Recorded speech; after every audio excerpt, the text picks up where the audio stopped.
Open your ears and lube up your butthole. It's time for the What Do We Call It podcast. Now, here's your host. It's Jmann.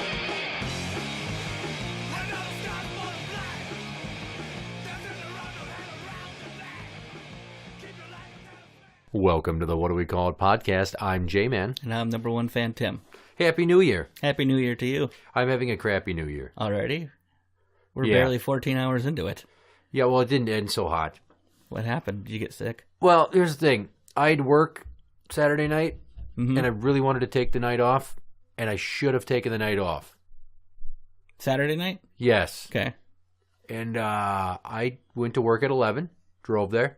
Everything's fine. 7 o'clock, get off, go outside, car won't start. Oh. It was like negative holy shit outside. It was. And my friend at work tried to give me a jump. Off and on for 25 minutes. Why? And then just... It shouldn't take that long. It shouldn't, no. And the fucker wouldn't turn over. And it wasn't clicking. What the hell? And I was like, well, fuck me. Did I get... I only had a quarter tank of gas. And I figured, shit, did I get some freeze up in the gas lines?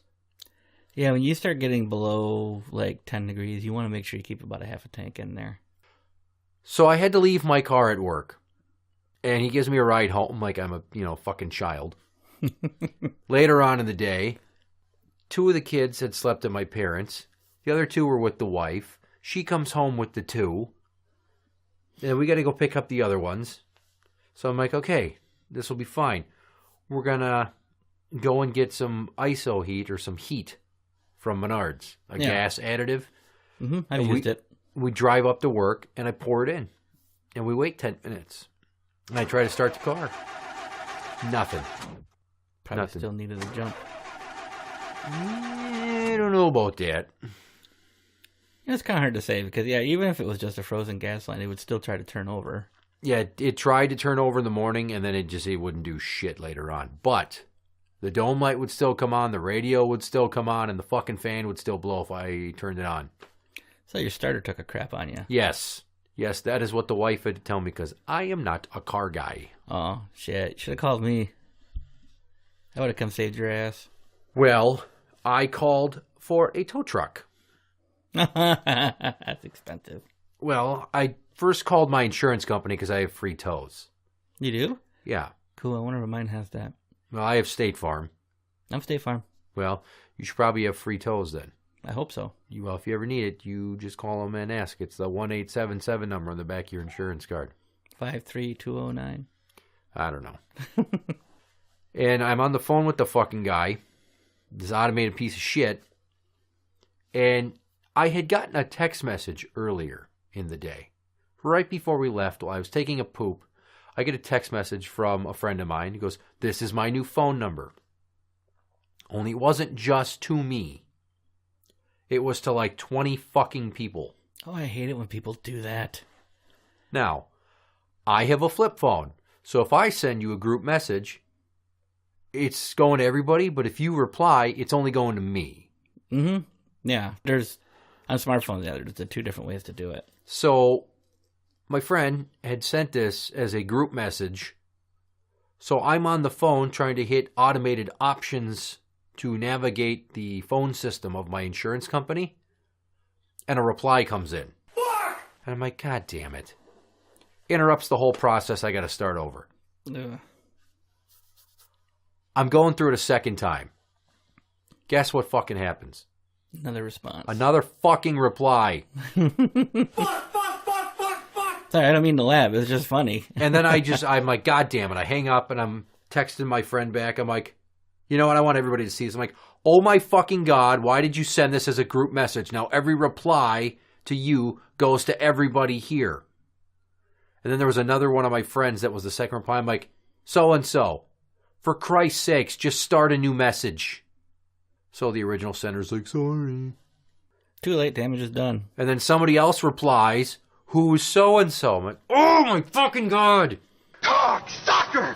So I hang up with the insurance company system again, and I fire off another reply like, I am sitting in my wife's vehicle with her and our 4 children in the cold trying to set up a tow for my car. Every time one of you motherfuckers replies, it interrupts my ability to do so. Knock it off. I could just see your thumbs trying to turn off a message like that. Like, Oh, I was super pissed. And the kids are in the back and they're trying to... I'm like, not now, goddammit. Daddy, we're cold. Yeah, no, they weren't that cold. And I finally get to talk to somebody from the insurance company. And he's like, well, what tow company would you like to go with? You have one in mind? Or what station? I'm like, I want to use this one specific one. He's like, oh, it doesn't work like that. I queue up to see who's available, and then we can choose from there. If you want to call the gas station where you're going to have it towed to with the service company there, you call them, and then you have it towed by them, and then you take your bill and you give it to your insurance agent for reimbursement. Okay, that makes sense. So I call the station of my choice. It's close to home. It's right off the freeway. I get on the phone with the guy. I only accept AAA. Well, then fuck you. I'm like, are you fucking serious? I am in the parking lot of work with my whole family, and it's cold as shit, and I just want to get my car towed so I get it fixed. I know I'm not going to get the goddamn part replaced today. So I'm going to be waiting at least an extra 24 hours for anybody there to fucking call me. Oh my God. Yeah. The comedy is not yet finished.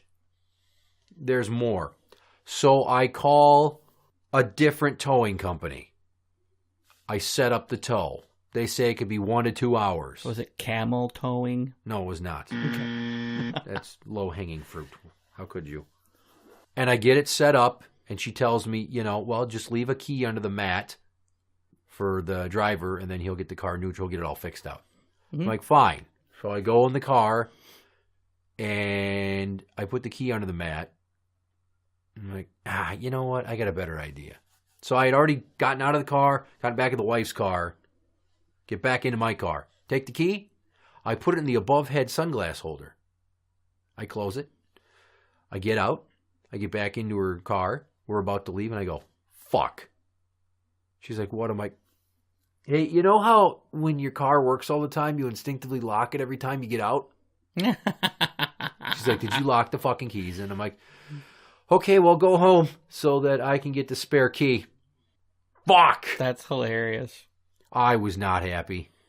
This is at like 5:30, 6 o'clock at night on New Year's Eve. It's dark. It's cold. It should have been at least 0 degrees last night, shouldn't it? It was -10. Was it really? Oh, Yes. Didn't feel like it when I went out. Holy shit. So we go all the way home, and then I take my spare key and I drive up there just to unlock it. Good thing you live close to work, isn't it? Yeah. And then I call into the building to somebody that's working right now. I'm like, hey, by the way, if you see a tow truck in our staff lot, don't worry, I'm having my car picked up. Oh, your car wasn't working, huh? I'm like, did you notice that my car was still here and I'm not? Yes, no. Fuck! Wife thinks it's the starter.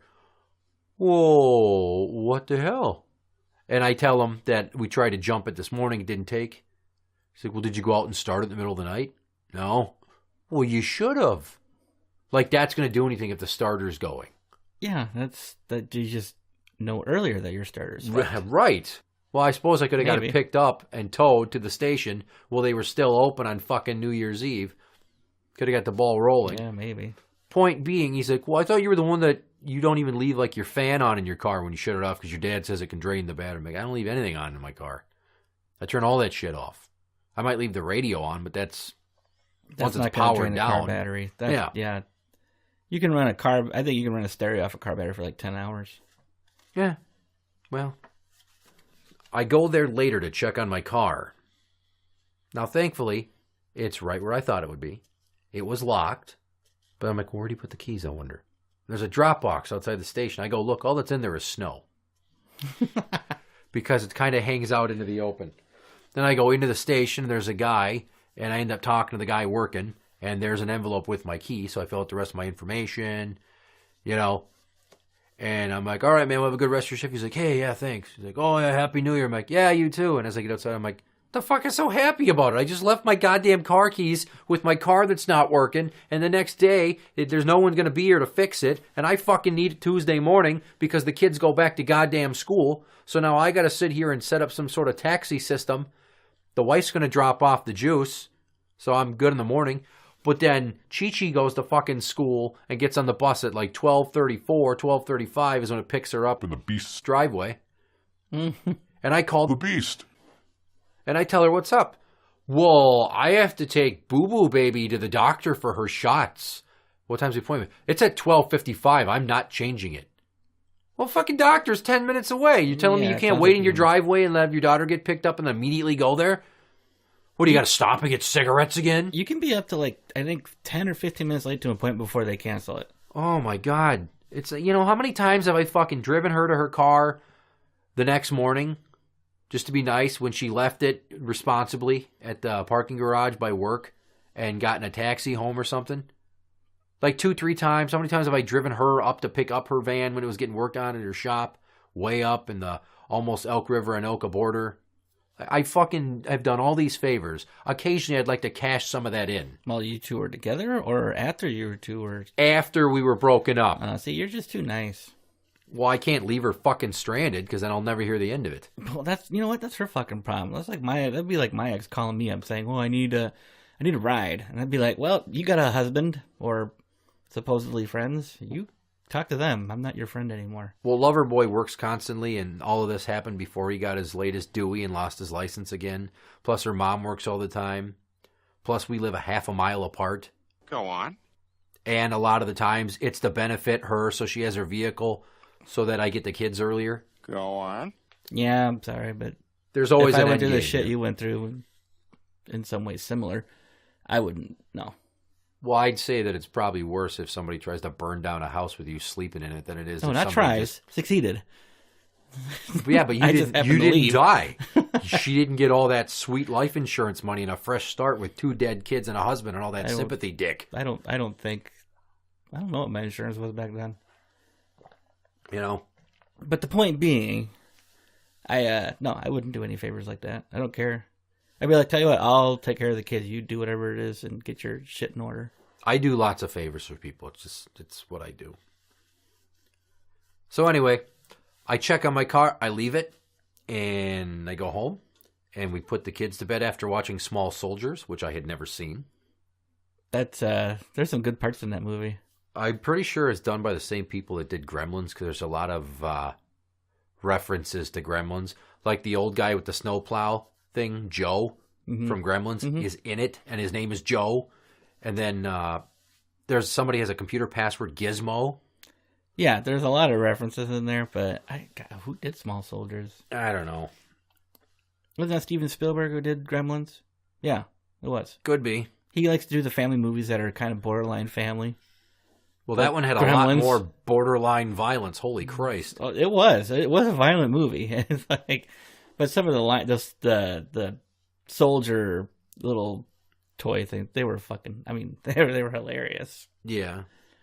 And then we put the kids to bed, and then we watched the new Chappelle special on Netflix. And how was that? Equanimity and the Bird something. It was fucking hilarious. It was okay. It was very good. The second part, Equanimity, is one, and it was like top of his game. And then the one after it is a small club show that he taped, The Bird something. And that was pretty good, too. Wife slept through most of them. We watched The Babysitter. The babies. I don't. It's not a Netflix original, but it's about a kid who's like 12 years old, has a babysitter, and There's a babysitter in it? No way. Yeah. And she puts him to sleep, and like she has people over, and it just goes freaking downhill from there. But it's more of a horror story than it is anything else. There's a lot of gore in it. But I showed it to because I watched it a few months ago, and Pubert even watched it, and I saw that he watched it. I was like, "What'd you think?" And he's like, "It's not what I thought it was." He says, "Yeah, it's the same me when I saw it. Like, ooh, the babysitter, all right," but it wasn't that. Don't ask him. Every movie you make him watch, he's going to masturbate during, and he's going to miss the point of the film. I think maybe he might have masturbated at one point in his film, but he only had 10 seconds to accomplish it. So, Well, then you should probably not let him watch Swim Fan, because he will be beating his meat like crazy. Swim Fan? Swim Fan. And then we watched The Cobbler, which is an Adam Sandler movie. Yes, it's one that I watched on your recommendation. What'd you think? It was not great. It was not great? It was not terrible. Well, I didn't say it was a fantastic movie. It was a good movie. D+, C- range. Ooh, I would go probably C+. I laughed one time, and it was... Really? Oh, That's man, I all- laughed a bunch of times. Do you have any idea how fucking hard it is to make me laugh? Yeah. It's hard. Jokes have to be so complicated, or it just has to be random vulgarity, or I don't laugh. Like, they have to be real thinkers, or else pee-pee poo-poo humor. So which That part gets did you me. laugh at? I don't know. It's been like remember. forever Oh. since I watched it. I'll never watch it again. And then I watched one episode of something, I can't remember what, and we went to bed. No, see, I tried to start this year off a little bit better than last year ended, whereas I got up and then I was watching 2 episodes of South Park on the internet that I found. Mhm. And then I went and banged the wife. And then the kids got up, and then I decided to go check on my car. All I left in there is 2 CD wallets of burned CDs. But I'm like, I got my karate belt, I got my fold-out knife, I got my police baton. I better go. And I did. And thankfully my car didn't get broken into because it's a seedy part of town. But, knock on wood, I didn't get it the should all ring in get the New Year fixed with tomorrow. Mrs. Why? Where was she? She had a stomach ache and a headache. Oh. She'd been fighting that for a couple of days now. We were going to go to a friend's house, but she just didn't feel up to going anywhere, so we stayed home. Why did we stay home if only she was sick? Well, I didn't really want to go anywhere either. Like, Hmm. it was nice just laying in bed watching movies all night long. Was it? It was. And what were the kids doing? Eating whatever they want and farting constantly with the occasional pause to scream at each other between Netflix episodes. Well, I taught the drama how to play Farkle. So we played some Farkle, we played some Yahtzee, and then they were kind of watching TV in their rooms and watching TV with us a little bit during parts that were appropriate for children. Because, like I said, the babysitter's kind of gory. Somebody's about to take a finger in the beehole. Get out. What do you mean? So then, yeah, to get all of the hate out now, I had to have you come over and record because holy fucking shit. Really? My car? Really? On New Year's. On New Year, it had to be a holiday. The only thing that I can think of that's happened to somebody like me or somebody close to me on a holiday like this would be when I got the beast arrested for domestic assault on President's Day weekend, and she sat in jail an extra day because of the holiday. And then she got out the morning of Chi-Chi's 3rd birthday, so she almost missed her birthday. Serves it right. Don't get drunk and kick people, bitch. Yeah, don't. That's just rude. And I wouldn't have even been there if I had not been nice to go up there and help her drunk ass look for her keys that she swore she dropped in the snow. Oh, wait, is that one incident you told me about? Yes, where the Okay. keys and what started the physical contact between us is I asked her, I'm like, well, check your pocket of your sweatshirt and your jacket. It's in there. I go to pat her pocket. She shoves me. And then some swearing, and then some car kicking, and then some me kicking, and then some police arresting, and then some sitting in jail, and then some calling me and bitching me out, and then me finding out where are the keys in her fucking pocket of her sweatshirt underneath her coat. Hadouken! The dumb bitch had 3 shots, went outside, went to warm up her van, lost her keys, and called me crying. And that was after you two were split apart, right? Well, I was supposed to give the kids to her like an hour after she called me. Okay. So I'm like, I'm just going to go pick her up and drop them all off at her house. Then I could have the rest of the night to relax. Did not go as planned. God damn it. Doesn't sound like it. But I remember you telling me about that. That's Yeah. just fucked up. Yeah. At least I've never had a violent person in my life like that, but Helps keep you on your toes. Interact with the show on Twitter at What Do We Call It? That is at What Do We Call It? You can find us on Facebook at facebook.com/group/What Do We Call It podcast show. For the What Do We Call It podcast, I'm Jman. I'm #1 fan Tim. And that's the end.